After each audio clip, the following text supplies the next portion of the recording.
Hello friends, welcome back to my channel. I'm Shani. If you're new here, welcome, and to my regular watchers, I always appreciate you. If you're watching this channel and you haven't subscribed yet, go ahead and do so. I would really appreciate it. On the menu today, let's make this delicious coconut loaf. Let's get started. You're gonna absolutely love it.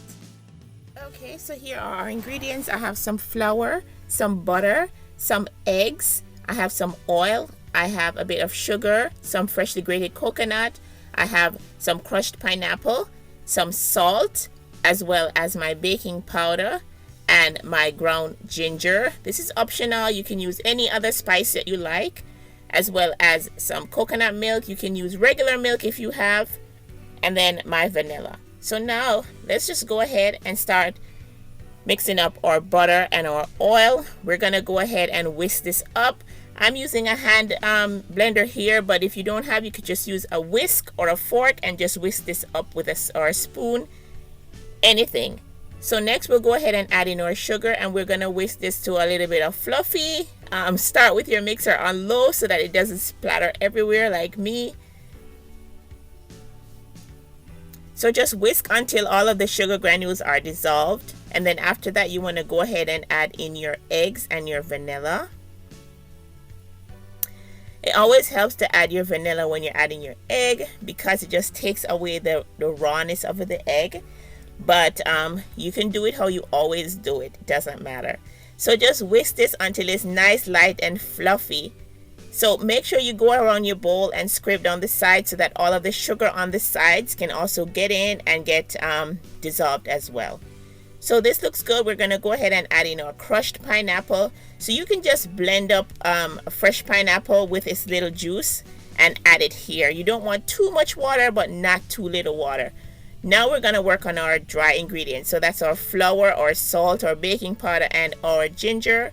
And we're just going to whisk these around just to incorporate everything. We want to make sure that everything is evenly distributed, especially the baking powder. So now we're going to add in our coconut. So if you have fresh coconut, you can use it, or if you have the desiccated coconut, you can go ahead and use that as well. So just whisk that in, and you want to add the coconut to the dry so that it doesn't fall to the bottom of your loaf. Go ahead now and incorporate it with the wet ingredients. So you want to add a little bit of the flour, then a little bit of the milk, and just stir at this point with your spoon. You don't want to use your mixer here because you don't want a hard, tough loaf. So just gently fold in your flour until all of the flour is combined with the wet ingredients and you're not seeing any flour anymore. Of course, you're going to see some lumps because remember, we have our pineapple and we have our coconut in there. So here I've preheated my oven to 350 degrees.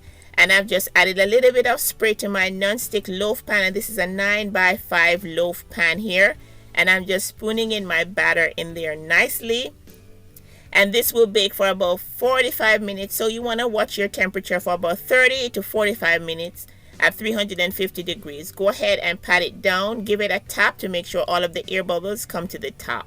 So here you are. This baked for about 45 minutes at the 350 degrees like I told you.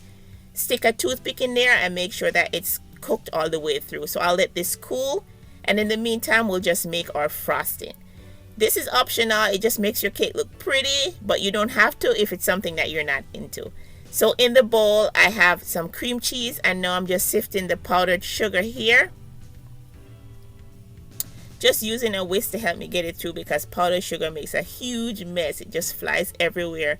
I'm adding in a bit of cream. If you don't have cream, you can add milk, and a bit of vanilla. So now I'm just gonna whisk this up just to a nice creamy consistency. So this is just cream cheese. If you had butter, you can also add some butter, but I just omitted the butter in this recipe, and it's totally okay.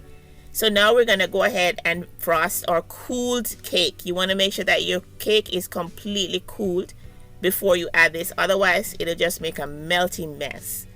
So just get it all covered on the top. It's okay if some drip down to the side. It's even more rustic and homemade looking. So now I have a bit of desiccated coconut that I'll just go ahead and sprinkle onto the top of this. But you can totally leave the cake the way it is with the frosting, and that's it. So now we'll just cut in there and get a nice thick slice. And this looks so beautiful. This was so delicious. I had it with a cup of coffee and it was everything. So thank you so much for watching. I really do hope that you'll give this recipe a try and that you will enjoy. Use up your coconut and your pineapple is so in season. Enjoy. Bye now.